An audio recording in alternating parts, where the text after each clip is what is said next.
ബുക്കിൽ ഒപ്പിടാൻ സമ്മതിച്ചില്ല എന്നുള്ളതാണ്. വനിതാ അംഗങ്ങളെ ഉൾപ്പെടെ കയ്യേറ്റം ചെയ്തെന്നുള്ള പരാതികൾ, ആ ദൃശ്യങ്ങൾ ഉൾപ്പെടെ നമുക്ക് കാണാം.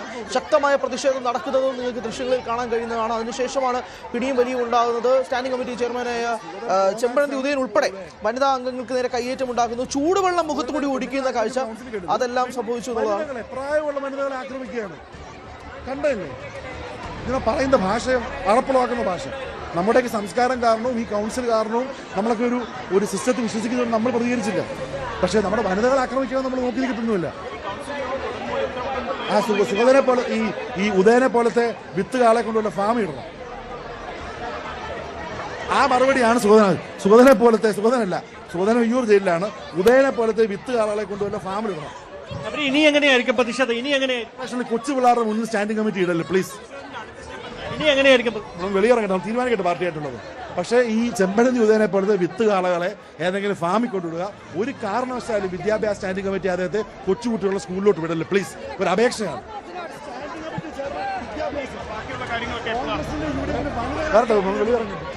എന്തായാലും കൗൺസിൽ അംഗങ്ങൾ കൂടിയാലോചിച്ച് തുടർ നടപടികളിലേക്ക് കടക്കും എന്നാണ് ശബരിനാഥൻ ഉൾപ്പെടെയുള്ള കൗൺസിൽ അംഗങ്ങൾ വ്യക്തമാക്കുന്നത്. സമാനതകളില്ലാത്ത ഒരു പ്രതിഷേധത്തിലേക്ക് തിരുവനന്തപുരം നഗരസഭയിലെ ഇന്നത്തെ കൗൺസിൽ യോഗം മാറുന്നു എന്നതാണ് പ്രധാനപ്പെട്ട കാര്യം. ഈ നേരത്തെയും കൗൺസിൽ യോഗങ്ങൾ നടന്നിട്ടുണ്ട്, അവിടെ പ്രതിഷേധങ്ങൾ ഉണ്ടായിട്ടുണ്ട്. പക്ഷേ ആ പ്രതിഷേധങ്ങൾ ഇങ്ങനെ ഒരു നേർക്കുനേർ കയ്യാങ്കളിയിലേക്ക് മാറുന്ന സാഹചര്യം അത് സമീപകാലത്തൊന്നും ഇത്തരത്തിലൊരു വലിയ കയ്യാങ്കളിയിലേക്ക് നീങ്ങുന്ന സാഹചര്യം ഉണ്ടായിട്ടില്ല. അത് തന്നെയാണ് എടുത്തു പറയേണ്ടതും.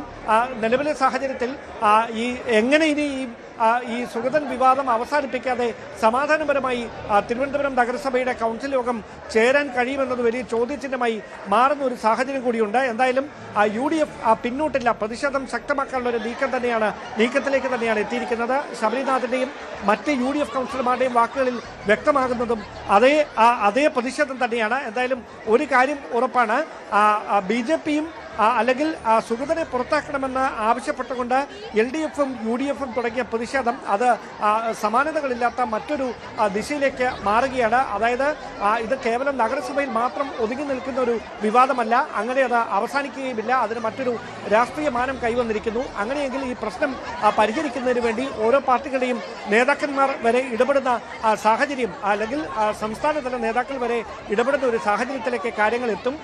അങ്ങനെയാണ്. കാരണം LDFിന്റെ കഴിഞ്ഞ ഏതാനും ദിവസങ്ങളായി പുരോഗമിച്ചുകൊണ്ടിരിക്കുന്ന കൗൺസിൽ യോഗങ്ങളിൽ മുഴുവൻ മുൻ മന്ത്രിമാരായ വി ശിവൻകുട്ടിയും കടകംപള്ളി സുരേന്ദ്രനും ഉൾപ്പെടെയുള്ള നേതാക്കന്മാർക്ക് സമരത്തിന് നേതൃത്വം നൽകിയിരുന്നു. അവരെ ഉൾപ്പെടെ അവിടെ ഈ പ്രതിഷേധങ്ങളിൽ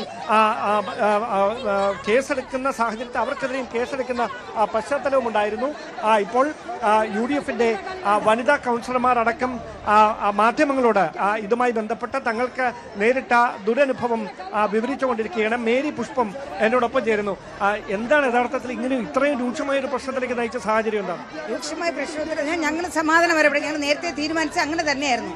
കാരണം നമുക്ക് ചർച്ച ചെയ്യണമെങ്കിൽ ഇത്രയും വിഷയം, ഈ 500 വിഷയം ഉള്ളത്, ഇതിൽ പഴയ ഭരണസമിതി ഇരുന്നപ്പോൾ ഉള്ള ജോലിക്കാരെ ഒരുപാട് പേരെ വീണ്ടും നീട്ടി കൊടുത്തിരിക്കുകയാണ്. അപ്പം ഇതെല്ലാം എതിർത്തിട്ട് പുതിയ ആൾക്കാരെ എംപ്ലോയ്മെന്റ് വരെ നിയമിക്കണം എന്നൊക്കെ പറഞ്ഞ് ഞങ്ങൾ ചർച്ച ചെയ്ത് വരികയായിരുന്നു. അതിനിവിടെ വന്നപ്പോഴത്തേക്ക് ചർച്ച ചെയ്യാതെ മേരെല്ലാം കൂടെ പാസ്സാക്കിയിട്ട് പോയപ്പോൾ ആകെ ഞങ്ങൾ 3 പേര് മാത്രമേ ഒപ്പിട്ടിരുന്നുള്ളൂ. ഞാനും ലീഡറും എൻ്റെ ഇപ്പുറത്ത് നിന്ന് ഹരിയണ്ണ മാത്രം, ബാക്കി ആരും ഒപ്പിട്ടില്ല. അപ്പോൾ ബുക്ക് വാങ്ങിയിട്ട് ഞങ്ങളുടെ പാർലമെന്ററി പാർട്ടി ലീഡർ പറഞ്ഞു, ഇത് കണ്ടോ നിങ്ങൾ, ഇതെല്ലാം ബ്ലാങ്ക് ആയിട്ട് കിടക്കുമ്പോഴത്തേക്ക് ഇതിലെല്ലാം കള്ളത്തരം നടക്കും, ഇതുപോലെയാണ് സുഗതൻ വന്ന് ഒരു പ്രാവശ്യം ഒപ്പിട്ടിട്ട് പോയത് എന്ന് പറഞ്ഞുകൊണ്ടിരിക്കാൻ നേരത്താണ് ഉദയൻ, അതായത് ശബരി ഇവിടെ നിൽക്കുന്നെങ്കിൽ അപ്പുറം ഇപ്പുറം ഒക്കെ ഞങ്ങൾ നിൽക്കുകയായിരുന്നു.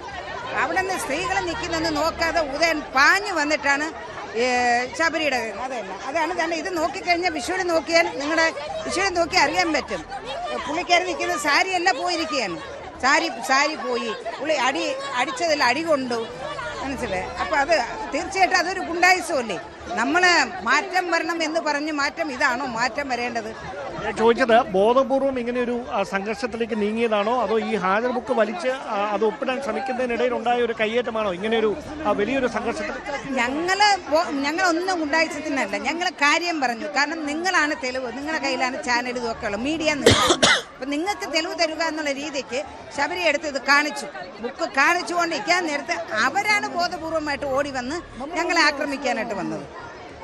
അങ്ങനെ നോക്കി നമ്മൾ ഈ ഇടപെടില്ല. പ്രതിഷേധം എങ്ങനെയായിരിക്കും നിങ്ങൾ ഇനി തുടരുന്നത്? എങ്ങനെയാണ് പ്രതിഷേധം തുടരുന്നെന്ന് വെച്ചാൽ നമ്മൾ നമ്മുടെ നേതാക്കന്മാരുമായിട്ട് ആലോചിച്ചിട്ട് കേസ് കൊടുക്കണമോ എങ്ങനെയാണെന്നുള്ളത് നേതാക്കന്മാരുമായിട്ട് ആലോചിച്ചിട്ട് തീർച്ചയായിട്ടും. ചെമ്പഴന്തി ഉദയനെതിരെ നിങ്ങൾ എന്താണ് ഇങ്ങനെ ഒരു ആരോപണം? ശബരി രൂക്ഷമായ ഭാഷയിലാണ് ചെമ്പഴന്തി ഉദയനെതിരെ വിമർശനം ഉന്നയിച്ചത്.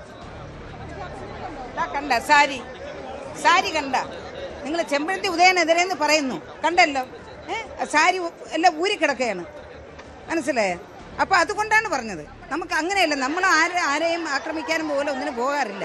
വാസ്തവത്തിൽ അങ്ങനെയാണ് എനിക്ക് ദേഷ്യം വന്ന് ഞാൻ അടുത്ത് വെള്ളം ഒഴിച്ചെടുത്ത് അങ്ങനെയെങ്കിലും പോകട്ടെ എന്ന് പറഞ്ഞിട്ട്, മനസ്സിലായോ? അങ്ങനെ അതിന്റെ മണ്ടയിലൊക്കെയാണ് കയറിയത്. ഈ ഇരിക്കുന്ന കൗൺസിൽ ഹാളിന്റെ മണ്ടയിലാണ് അവരാണ് കയറിയത്. ഇനി കയറുമ്പോഴേ ഇനി നാളെ പറയുമ്പോൾ നിങ്ങളുടെ ചാനലുകാർ ആരോ കയറി നിന്നിട്ടുണ്ട്, അവരെയേ പറയുള്ളൂ. അവര് കയറിയ കാര്യം കാണൂല, മനസ്സിലായോ? അങ്ങനെ അതിന്റെ മുകളിൽ കയറിയതാരാണ്? നോക്കിയാൽ മതി, നിങ്ങളെ വിഷ്വൽസ് നോക്കി അറിയാൻ പറ്റും ആരൊക്കെയാണെന്ന്. നമുക്ക് എല്ലാവരുടെയും ഒന്നും പേരറിയില്ല. പേരൊക്കെ ഇപ്പൊ തുടങ്ങിയല്ലോ, 6 മാസമല്ലേ ആയുള്ളൂ. ഞങ്ങളുടെ കൂടെ ഉള്ളവരുടെ ആണെങ്കിൽ ഓക്കെ നമുക്ക് പറയാം. നമ്മുടെ കൂടെ ഉള്ള ആരും തന്നെ മേളിൽ കയറിയിട്ടില്ല. അപ്പോൾ മേരി പുഷ്പമാണ് UDFന്റെ മുതിർന്ന കൗൺസിലറാണ് മേരി പുഷ്പം. കുന്നുകുഴി വാർഡ് കൗൺസിലറാണ് മേരി പുഷ്പമാണ് അത്തരത്തിലുള്ള ഒരു പ്രതികരണവുമായി രംഗത്തെത്തിയിരിക്കുന്നത്. അതായത് വലിയൊരു സംഘർഷത്തിലേക്ക് ഈ പ്രശ്നങ്ങൾ ബോധപൂർവം എത്തിക്കുകയായിരുന്നു. ബോധപൂർവം അങ്ങനെയൊരു സംഘർഷ സമാനമായ സാഹചര്യം ഉണ്ടാക്കിയത് സുഗതനെ സംരക്ഷിക്കാനാണ്. അതിനുവേണ്ടിയുള്ള നീക്കത്തിന്റെ ഭാഗമായിട്ടാണ് തങ്ങളെ കയ്യേറ്റം ചെയ്യുന്ന തരത്തിലേക്ക് വരെ ഈ പ്രതിഷേധം എത്തിയത് എന്നാണ് LDFന്റെയും അതോടൊപ്പം UDFന്റെയും കൗൺസിലർമാരൊക്കെ വ്യക്തമാക്കുന്നത്. LDFന്റെ മറ്റ് കൗൺസിലർമാരും UDF കൗൺസിലർമാർക്കൊപ്പം ഇവിടെ നിന്ന് പിരിഞ്ഞു പോകാതെ ഈ പ്രതിഷേധത്തിന്റെ ഭാഗമായി ഇവിടെ നിലകൊള്ളുന്നു എന്നതാണ് എടുത്തു പറയേണ്ട കാര്യം. വഞ്ചൂർ ബാബു കൂടി എന്നോടൊപ്പം ചേരുന്നു. ഈ തുടർന്ന് എങ്ങനെയായിരിക്കും, അതായത് ഇതൊരു സമാധാനകരമായ അന്തരീക്ഷത്തിൽ ഇനി ഒരു കൗൺസിൽ യോഗം സാധ്യമാണോ എന്ന് അറിയില്ല. അങ്ങനെ ആ ഒരു അവസ്ഥയിലേക്ക് മാറിയിരിക്കുകയാണ് സാഹചര്യം. സമാധാനപരമായ ഒരു കൗൺസിൽ നടത്താൻ കഴിയാത്ത തരത്തിൽ നിങ്ങൾക്കെല്ലാം അറിയാവുന്നതാണ്. കാപ്പ കേസിൽ 3 പ്രാവശ്യം കാപ്പ കേസിൽ പ്രതിയായിട്ടുള്ളവരാണ്. അതിൽ ഞങ്ങൾക്ക് ഉത്തരവാദിത്വമൊന്നുമില്ല. അതിൽ 19ഓളം ക്രിമിനൽ കേസുകളുണ്ട്. അത് സ്വാഭാവികമായി ചിലർക്കെല്ലാം കേസുകളൊക്കെ വരും. അയാൾക്ക് 19 കേസുണ്ട്. കാപ്പ കേസിൽ പ്രതിയാണ്, അകത്താണ്. യഥാർത്ഥം പറഞ്ഞാൽ ഒരു നല്ല രാഷ്ട്രീയ പാർട്ടിയാണെങ്കിൽ അയാളെ തള്ളി പറയുക, അയാളെ തെറ്റുതിരുത്തി, അല്ലെങ്കിൽ കോടതി അയാളെ കുറ്റക്കാരനല്ല എന്ന് പറഞ്ഞാൽ അയാൾക്ക് തിരിച്ച് BJP പ്രവർത്തിക്കാം, അല്ലെങ്കിൽ പ്രവർത്തിക്കാം. പക്ഷേ ഇവർ തള്ളി പറയുക എന്നുള്ളതാണ് ഒരു മര്യാദയായിട്ടുള്ള കാര്യം. അത് ചെയ്യാതെ ഇരിക്കുമ്പോൾ ഇവിടെ പ്രതിഷേധങ്ങൾ ഉയരും. ആ പ്രതിഷേധം ഉയർന്ന ഞങ്ങളെ കഴിഞ്ഞ ദിവസം ആക്രമിച്ചത് നിങ്ങൾ മാധ്യമങ്ങളെല്ലാം കണ്ടതാണ്. ഇന്നിപ്പോൾ ഇന്ന് പരിക്ക് പറ്റിയ കൗൺസിലർമാരെ ഇതിൽ ട്രോളിയിൽ ഇരുത്തി അങ്ങ് വെളിയിലോട്ട് കൊണ്ടുപോകുമ്പോഴാണ് ഇതിനകത്ത് ഞങ്ങൾ അവിടെ നിന്നാണ് അറിഞ്ഞത് ഇതിനകത്ത് ഭയങ്കരമായ സംഭവങ്ങൾ നടക്കുന്നു. ആ ശബരിനാഥ് യഥാർത്ഥത്തിൽ ഞാൻ മനസ്സിലാക്കിയിട്ടുള്ളത് അയാളങ്ങനെ ഒരു അടുപ്പിച്ച് മുഖം മുറിഞ്ഞ് വർത്തമാനം പറയുന്ന ഒരാളല്ല. ഞാൻ രാഷ്ട്രീയമായ എതിർപ്പൊക്കെ ഉണ്ടെങ്കിലും അയാളെ ദേഹോപദ്രവം ഏൽപ്പിച്ചു, അയാളെ വയറിനെ കടന്നു പിടിച്ചു, ഒരു ഇതുമില്ലാതെ ചെയ്തു എന്നുള്ളതാണ് ഞാൻ മനസ്സിലാക്കിയത്. അതിനുശേഷം അവർ ചെയ്ത അക്രമ പ്രവർത്തനങ്ങൾ ഭയങ്കര ഭീകരമായിരുന്നു എന്നുള്ളതാണ് അറിയാൻ വേണ്ടി കഴിഞ്ഞ്. ഞാനിപ്പോൾ കോൺഗ്രസിൻ്റെ UDFന്റെ കൗൺസിലർമാർ ഓരോരുത്തർക്ക് ചോദിക്കുമ്പോൾ ഭീകരമായ അന്തരീക്ഷമാണ്. ഇതിനെ എങ്ങനെ കൊണ്ടുപോകും എന്നുള്ള കാര്യം വലിയ ബുദ്ധിമുട്ടാണ്. ഒരു സംശയം ചോദിച്ചോട്ടെ, നിങ്ങളിപ്പോൾ തള്ളി പറയണമെന്ന് പറഞ്ഞു സുഗതനെ. അങ്ങനെ സുഗതനെ തള്ളി പറഞ്ഞാൽ കേവലം ഒരു സീറ്റിന്റെ ഭൂരിപക്ഷത്തിലാണ്. അല്ല, ഭൂരിപക്ഷവും ന്യൂനപക്ഷവും അല്ല. ഇതിപ്പം BJPക്ക് അധികാരം കിട്ടി, നമുക്ക് സുഗതനെ മാറ്റിയിട്ട് ഞങ്ങൾക്ക് കയറി അധികാരം കൈയടക്കാൻ അങ്ങനെ യാതൊരു ചിന്തയേ ഞങ്ങൾക്കില്ല. ഞങ്ങൾക്ക് മര്യാദയ്ക്ക് നഗരസഭ പോവുക, അവർക്ക് ജനവിധി അവർക്ക് അനുകൂലമാണ്, ആ ജനവിധി അനുസരിച്ച് പോവുക, അത്രയേ ഉള്ളൂ. അതിൽ അവരെ ഒരാളിനെ മാറ്റിക്കഴിഞ്ഞാൽ ഭൂരിപക്ഷം കുറയും, അപ്പോൾ അവിടെ ഇടതുപക്ഷ ജനാധിപത്യ മുന്നണിക്ക് അധികാരം കൈയാളാം. അങ്ങനെ ഒരു ചിന്തയെ ഞങ്ങൾക്കില്ല. ഇപ്പോൾ ഒരു സംശയം കൂടി, അതായത് ഇന്ന് UDF ഒരു അവിശ്വാസ പ്രമേയം അവതരിപ്പിക്കാൻ വന്നതാണ്. നിങ്ങൾ അതിനെ സാങ്കേതികമായി പിന്തുണ നൽകാൻ കഴിയാത്തൊരു സാഹചര്യത്തിലേക്ക് എത്തി. പക്ഷേ ഇപ്പോൾ രണ്ടുപേരും അവിടെ ഇവിടെ നിന്ന് പ്രതിഷേധിക്കുകയാണ്. അങ്ങനെയാണെങ്കിൽ ആ അവിശ്വാസ പ്രമേയത്തെ നിങ്ങൾ കൂടി പിന്തുണച്ചിരുന്നെങ്കിൽ അങ്ങനെ ഒരു സാഹചര്യം വരുമ്പോൾ അതിനുള്ള രാഷ്ട്രീയമായിട്ടുള്ള മറ്റു തരത്തിലുള്ള അനുകൂലമായ ഒരു സാഹചര്യം വന്നാൽ ഞങ്ങൾ അപ്പം ആലോചിക്കും. ഞങ്ങൾ കളയുന്നില്ല പൂർണ്ണമായ ആത്യന്തികമായി എല്ലാം ഇതാണ് അവസാനത്തെ വാക്കെന്നുള്ളതല്ല. ചില സാഹചര്യങ്ങൾ വർഗീയതയും ഭീകരവാഴ്ചയും അവസാനിപ്പിക്കാൻ വേണ്ടിയിട്ട് നമുക്ക് ചിലപ്പോൾ ചില സാഹചര്യങ്ങളിൽ ചിലത് ചെയ്യേണ്ടതായിട്ട് വരും. അത് ചിലപ്പോൾ അങ്ങനെ പാർട്ടി ആലോചിച്ചിട്ട് അങ്ങനെ തീരുമാനിക്കും. പക്ഷേ അങ്ങനെ ഒരു സാഹചര്യം വന്നാൽ ചിലപ്പോൾ ഞങ്ങൾ അങ്ങനെയൊക്കെ ആലോചിച്ചെന്ന് വരും. വൈകിപ്പോയെന്ന് തോന്നുന്നുണ്ടോ? അങ്ങനെ ഇല്ല, ഒരിക്കലും ഇല്ല. ഇതുവരെ ഞങ്ങൾ ചെയ്തുകൊണ്ടിരുന്നതെല്ലാം ഞങ്ങളായിരുന്നു. കഴിഞ്ഞ ദിവസത്തൊക്കെ കൗൺസിൽ കൂടുമ്പോൾ നിങ്ങൾ കാണേണ്ടതായിട്ടുള്ളത് എന്താണെന്ന് പറഞ്ഞാൽ ഈ കോൺഗ്രസിൻ്റെ പല സംഭാഷണങ്ങളും അവരുടെ പ്രഖ്യാപനങ്ങളും എല്ലാം തന്നെ BJPക്ക് അനുകൂലമായിട്ടുള്ള രീതിയിലായിരുന്നു. അങ്ങനെ ഒരിക്കലും ഞങ്ങൾക്ക് പൊരുത്തപ്പെടാൻ കഴിയാത്ത രീതിയിലാണ്. അങ്ങനെയുള്ള ഒരാളിനെ പെട്ടെന്ന് കെട്ടിപ്പിടിക്കാനും നമുക്ക് കഴിയുന്നതല്ല.